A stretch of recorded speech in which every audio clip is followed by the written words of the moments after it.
नमस्कार. रामकृष्ण हरी. पुत्र असावा तर प्रभू रामासारखा, पती असावा तर मर्यादा पुरुषोत्तम श्रीरामासारखा, भाऊ असावा तर लक्ष्मणासारखा, पत्नी असावी तर सीतेसारखी, भक्ती व शक्ती असावी ती हनुमंतासारखी. सहजच माझ्या मनात एका प्रश्नाने घर केलं, मग बायको कशी असावी? मी तो प्रश्न आजपर्यंत बऱ्याच जणांना विचारला.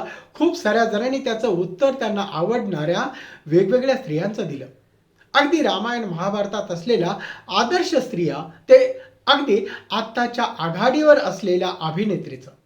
खरं तर या सर्व दाखल्यापूर्वी आणखी एक दाखला आवर्जून द्यायला हवा, तो म्हणजे बायको असावी तर वाल्या कोळ्याच्या बायकोसारखी. कारण तीच खरी रामायणकर्त्याची करती आहे. हे दुर्लक्षित सत्य कायमच दुर्लक्षित राहिलं आहे. रामायणकर्त्या वाल्मिकी ऋषीच्या जडणघडणी संबंधी अगदी जुजबी इतिहास सांगितला जातो. वाल्या कोळी वाट सरोना जंगलात अडवून प्रसंगी त्यांचे मुडदे पाडून त्यांची लूट करून आपला चरितार्थ चालवायचा.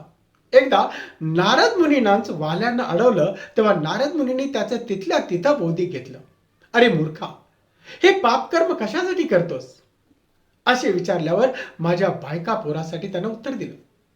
असं सांगितल्यावर नारद मुनी त्याला म्हणतात, जा तुझ्या बायकोला विचारून ये, ते तुझ्या पापात सहभागी आहेत काय. तुम्ही इथंच थांबा, मी विचारून येतो असं म्हणत वाल्या पळतच घरी गेला. दारावर धाडकन लाथ मारून घरात घुसतो. बायका मला घाबरतात. वाल्या बायकोला धमकावून विचारतो, बोल, तू माझ्या पापात सहभागी आहेस की नाही. आता विचार करा, शेकडो माणसाचे बुडदे पाडलेला, खांद्यावर लखलखती कुऱ्हाड घेतलेला क्रूर कर्मात दरोडेखोर नवरा असा संतापल्यावर एक अशिक्षित अडाणी परावलंबित स्त्री दुसरं काय उत्तर देणार. पण नाही, त्या तडफदार आदिमया शक्तीनं क्षणाचाही विचार न करता, नाही, मी तुमच्या पापात सहभागी नाही असं सडेतोडपणे सांगितलं. नंतर तीच घटना वाल्या कोळ्याचं आयुष्य पूर्णपणे बदलून टाकणारी ठरली. गरीब बापड्या बायकोच्या अनपेक्षित तडफदार उत्तरानं वाल्या कोळ्याचे डोळे खाडकन उघडतात. तो नारद मुनीची क्षमा याचना करतो. नारद मुनी त्याला दीक्षा देतात. तो तप करतो आणि दरोडेखोर वाल्या कोळ्याचा वाल्मिकी ऋषी होऊन रामायण हे महाकाव्य रचतो. ही सरळ साधी गोष्ट आपण वाचून सहज सोडून देतो. पण एक साधी शंका कुणाच्या मनात काय येत नाही की समजा वाल्या कोळ्याच्या बायकोनं, वय आम्ही आहोतच की तुमच्या संग, असं सर्वसाधारण सोयीचं उत्तर दिलं असतं तर. नारदाचं काही खरंच नव्हतं. पण वाल्या कोळ्याचा वाल्मिकी ऋषी होऊन त्याने रामायण तरी कसं काय रचलं असतं अशी रास्त शंका येऊ शकते. पापाचा पैसा कमावणाऱ्या पती परमेश्वराला उंबऱ्यातच अडवून ते पाप घरात घ्यायला, त्या पापात सहभागी व्हायला आजच्या सुसंस्कृत भारतीय गृहिणी नकार देतील तर बोकाळलेला भ्रष्टाचार नक्कीच कमी होईल.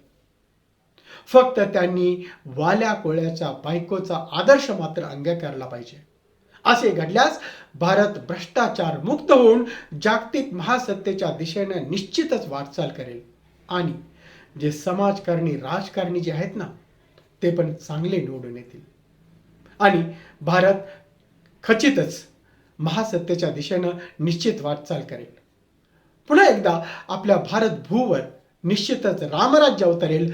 अनेक वाल्या कोळ्याचे वाल्मिकी मुनीमध्ये रूपांतरित झालेले पाहण्याचं भाग्य आपणास लाभेल, यात शंकाच नाही.